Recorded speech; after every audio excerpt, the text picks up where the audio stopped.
day 2, and I'm sure you've already been up, you've been networking all morning, hopefully you've had some coffee, you've gone out to the expo floor, check out all the new technologies that's being showcased there, and of course, and there's all these different sessions with some really amazing conversations. And so up next, we're looking at how new technologies today, and I think we had this quick conversation, with NERF and LiDAR, AR, VR, how it's changing the way we work with first responders, how it's changing the way we do rescues and approach different scenarios. And so I have Dan Munsey, who's from the San Bernardino County Fire Department, and Kirk McKinzie from McKinzie Smart Technologies up next.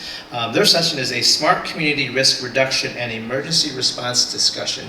So please welcome our two next guests. Thank you, Bobby, and thank you to Ori and Sonia and everybody for putting together AWE. Are you switching up on me? Yeah, I look up to you, Kurt.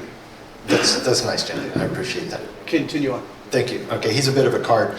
But Chief Munsey leads the San Bernardino County Fire, about 20,000 square miles, and he and I have been working together about what do we do to bring modern technology to the fire service. Awesome to be speaking to developers and enterprise members that are going to help us get there. And here's one of the teams that I have had the privilege to work with. Howard Hughes' Spruce Goose assembly hangar and home to much of the first Ironman technology. It's advancing faster and taking less time to be widely adopted than ever before. Human enhancement and augmentation have been around through human history and mythology, from Prometheus stealing fire to matters of life and death.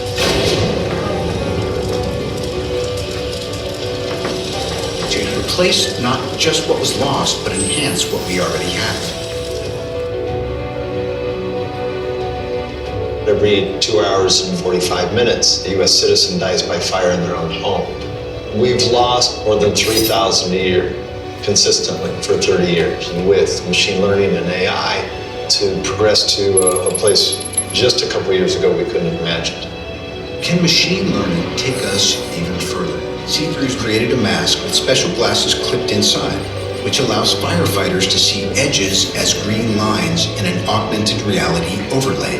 The mask detects subtle changes in brightness to predict shapes invisible to the human eye. What we're working on is really a game-changing tool that has the potential to transform how work here is done.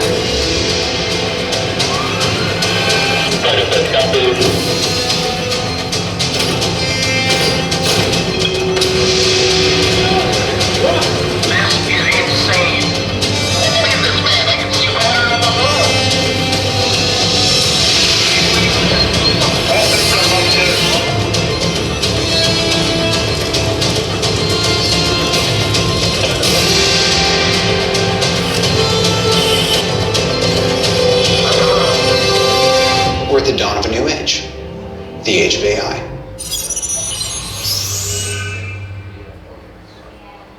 That's a lot to take in for a lot of firefighters, because the reality is that's not the way we do business today, even though this technology has been progressing for several years. Any firefighters? This guy right here. Anybody else in public safety? Well, thank you for showing up to this presentation, which arguably to me is the most important presentation that we can have at an event like this. I want to show you the reality of the situation. It's 1903, this movie was made. It's called The Great American Fireman. We're not allowed to say firemen anymore. We say firefighters for obvious reasons. But as I watched this movie in 1903, 120 years ago, what's crazy to me is that what they show in this movie is exactly what we do today. Now, this movie, when it was produced, was the first movie that actually told a story, which is interesting to me, because previously the filmographer just set up on a city street and the story was the live action. We saw a little bit of the quick technology here. And as much as we'd like to be there today, we need your help to get there. Now, these products are coming to market, but the firefighters are missing a lot of the infrastructure and the ability to visualize what mixed reality, augmented reality, and virtual reality can do for us. Firefighters as a whole look at these concepts as being nothing more than gaming. And there's nothing more that's just not even close to true. This is how we're going to do business in the next couple of years. Thank you, Chief. All the wires in this were installed by 8 PhDs, half of them from NASA, on a DHS-funded project.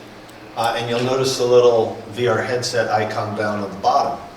You could be inside the 360 video that was conducted for JPL to feed thermal data into their system. But gratefully, a friend out of Australia came up and captured the video. You can see some good fire video and 360 video from the River Reality and Virtual Reality team in the Expo Center. What can we do to change the way we educate the public and train firefighters? Because you don't have even 2 minutes. That's 1800 F at the floor, about 1 minute 15 seconds. Fires are burning quicker than they ever have before, and firefighters are not seeing the fires that we used to. Does anybody know what percentage of our calls are actual fires in the fire service across the nation anymore? Shout it out if you do. Anybody have a guess? Shout it. 3 to 5%.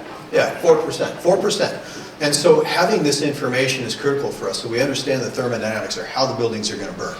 So we can work with the engineers to make the world safer, and so we can train our firefighters to effectively put out these fires. But also having this kind of realism allows us to meet with our homeowners and explain the importance of having fire protection systems and smoke detectors in their homes. This is a little bit more on the AI program out of JPL that fire was done for. Audrey today runs on some of the most powerful computers in the world. But as computers develop and Audrey becomes more optimized, this is going to move down closer and closer to the edge of where people interact with technology. First of all, it's going to be perhaps on the fire engines themselves and the vehicles. Then it'll be on the first responders' equipment, and then perhaps for people at home, it's in their house and all around them. When first responders are attending an emergency, Audrey can be an extra set of eyes and ears with a perfect memory and the ability to see through smoke or fire, derive temperature from heat haze, and other capabilities that computers can just do better than us. Audrey can augment a first responder's spatial awareness, decision-making abilities, and make them more effective and safer in the field.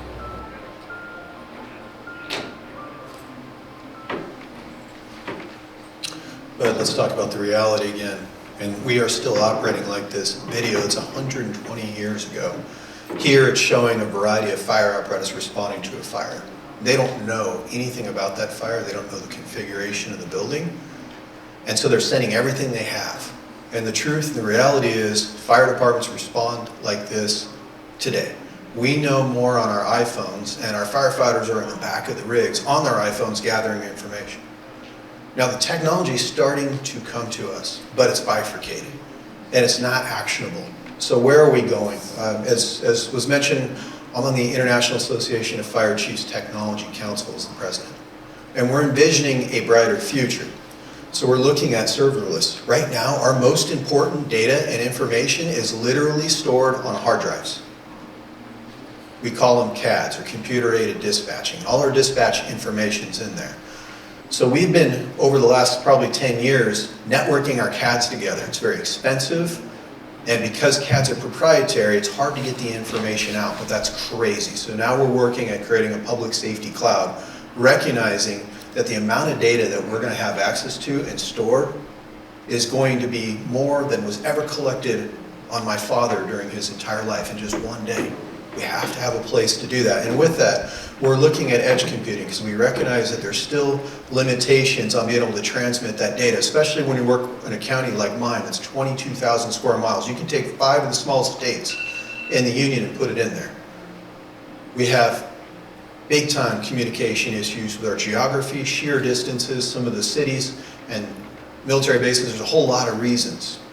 We're looking at AI ops. How do we use the strategic use of artificial intelligence? And it's important for us to get out in front of public safety to talk about AI can be very safe, especially with the way that we're going to use it. We're using machine learning and machine reasoning to make sense as we aggregate our data, especially when this data is coming to us in a non-standardized form. We have to create the building blocks that make sense. We have to use AI to prevent information overload that's going to our firefighters. We need to give the right information to the right people at the right time in the right format in a way that creates actionable results. Well said. Some of what we need to train on is for our personnel, but really firefighters are the multiplier because their value is consistent with how many they are for the citizenship. So for each firefighter, there's about 1,500 souls they serve.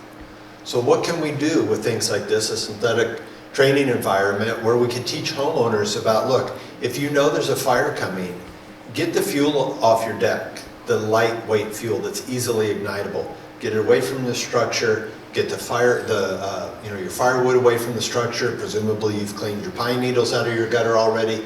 And on the right, for when the firefighters arrive and they should realize, oh, we can't save this house. We need to get out before we have to call a mayday. I mentioned that firefighters, about 4% of our calls are to significant incidents. So what this is, what you're seeing is a high-risk, low-frequency event for most firefighters.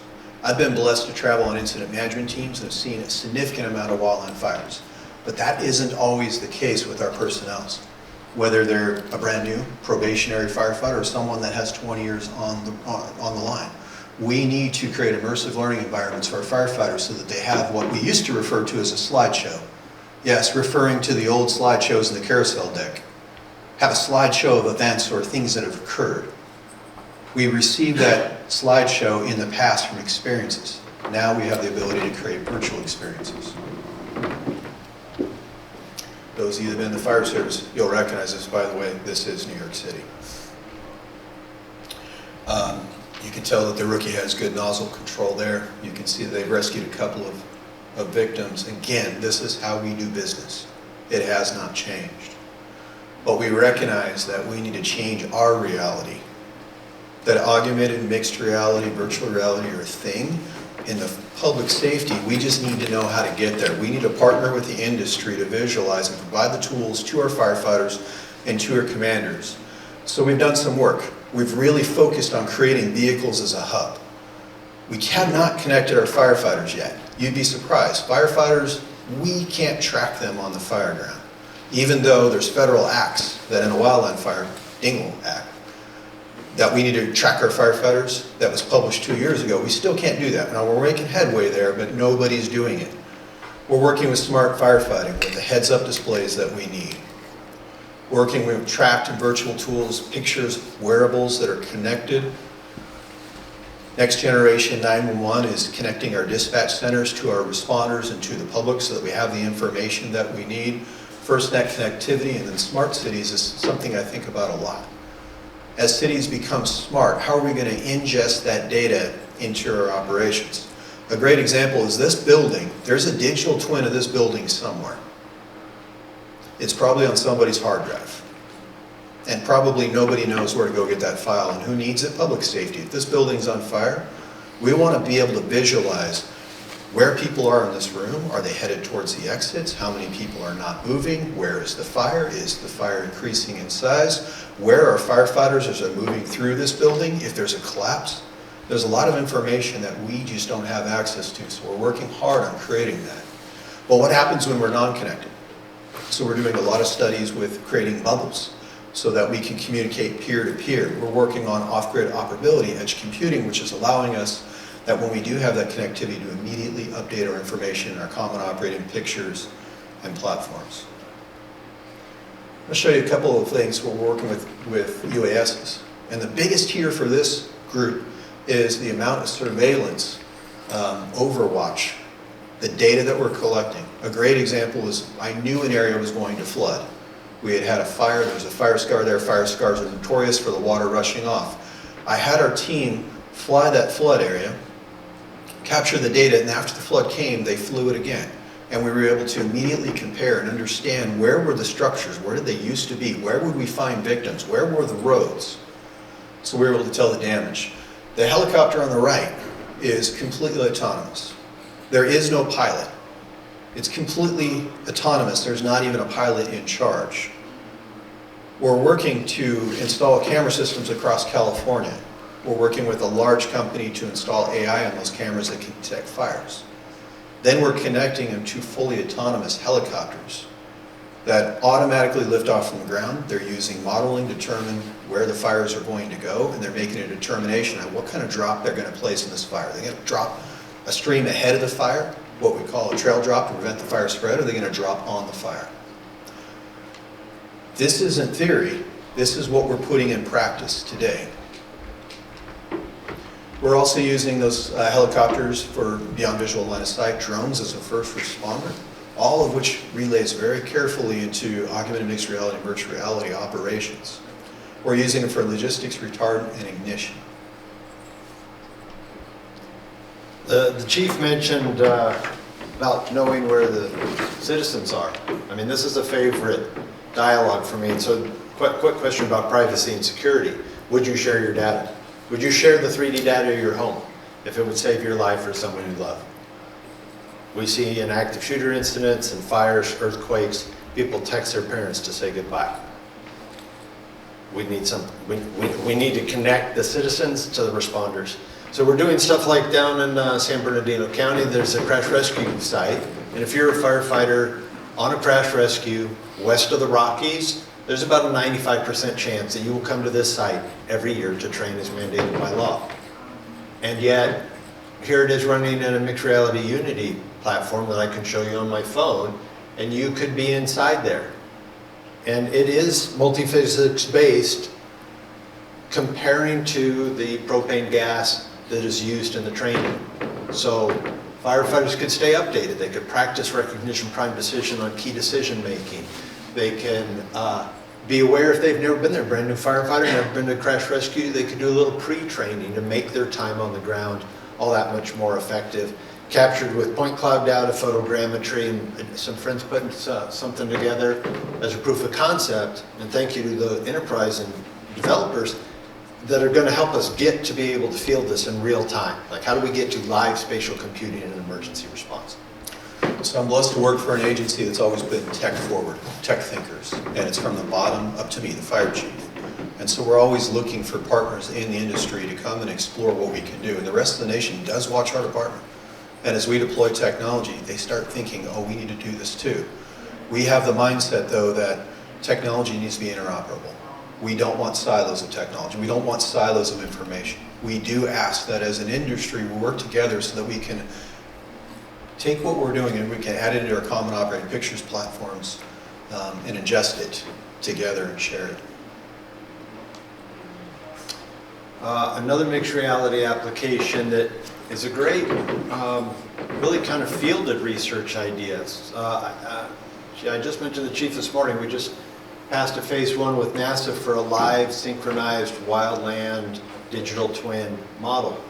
The phase 2 ask would be for a number of $1 million over a couple of years to do a study where in the wildland setting we use IoT sensor fusion, ML, AI, digital terrain maps, Esri maps, open source geospatial consortium. Maybe there's some Google 3D tiles that we can use.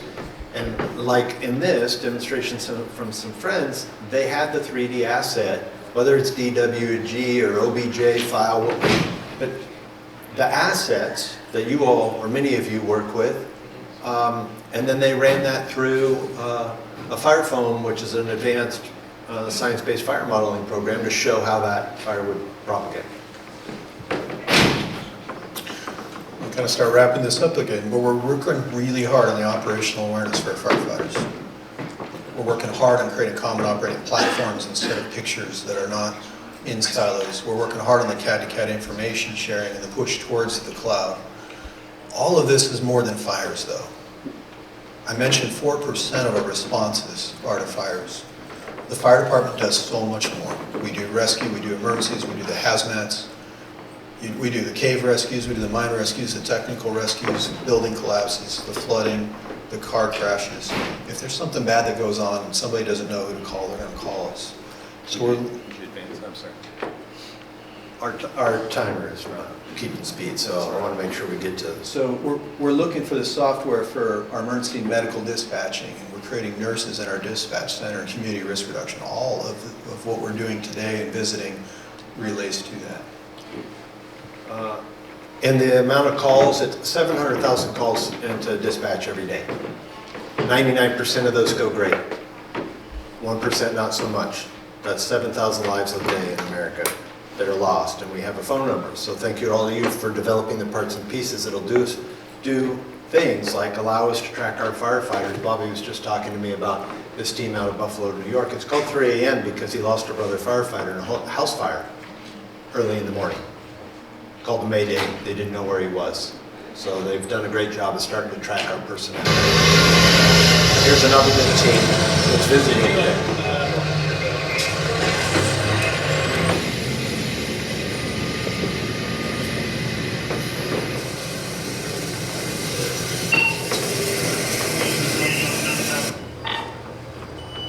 Rick, I need you to launch inside the building. I have a missing firefighter. There's a story in it. Or like a different team member. Exactly. So that's it's because this is the multi-user application. Casey, Laurent, will you raise your hand? There's a couple of the developers working on this piece. Please catch up with them if you want to have a look at it. I spent 25 years at this fire department. In total, I ran about 10,000 calls over 32 years, which by the numbers is about 100 fatalities. And so my life's work now is to figure out what's next for a firefighter that calls a Mayday, and more important, for a citizen that doesn't have compressed air on their back.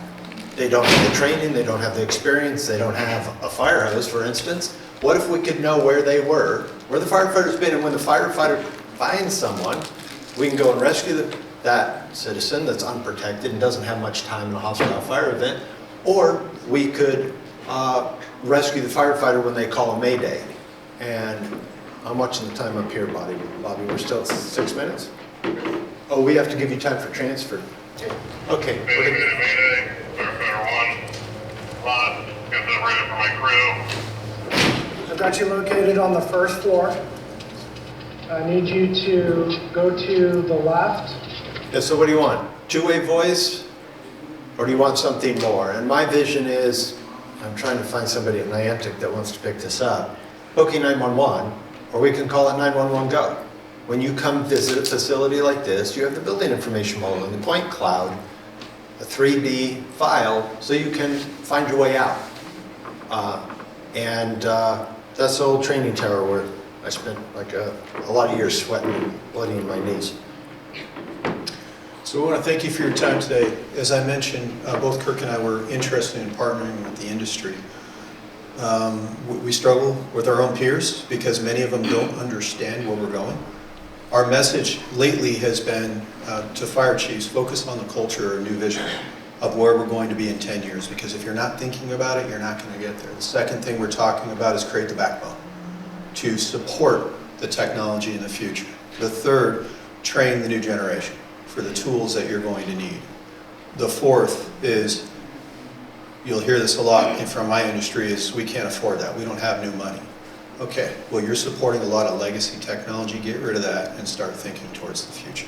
Thank you very much. Do we have 2 minutes for one question? We have 2 minutes, so if anyone has a question, we could definitely get one in. We have enough here? Actually, 2 questions. I don't even like, I got a good voice. I work for the rail industry, and I work in the safety department. With what just happened in Palestine, Ohio, with systems like Audrey and whatnot, have we looked at reaching out to the railroads where you get like the SDS sheet of what's going to happen beforehand, getting out there so they know how to respond? Because part of the results of that, they said the fire department was unprepared. They didn't know how to respond to the hazmat and know what they needed to do. Yeah, interesting. So we do, as we're responding, there's a web-based application that we use for that. but we have to get on the web to do it. So we're really looking at aggregating all that information. Okay, and you can have it on the display heads up right when you're coming. And then use AI to say, okay, because of this and this and this, these are the actions that you need to take. Right. A railroad emergency for most jurisdictions is, again, a very low-frequency, high-risk event. And the case you just mentioned was very devastating. Funny thing, but I just went and visited our congressional members, and I had conversations regarding technology and the rail, and I brought a big paper map, because they still like paper, and it showed that there was 26 derailments within our jurisdiction in the last 3 years, and it shocked them. But our nation, while we train for this a lot, most of the first responders out there have never seen a rail incident and have never trained on it. So this is a great case where virtual reality, you can train on it. Augmented reality, mixed reality, you can learn the actions that you need to take when you arrive. We'll catch the next question in the hallway. I'm watching Bobby's time. Thank you. Okay. Lieutenant, we'll chat afterwards, all right?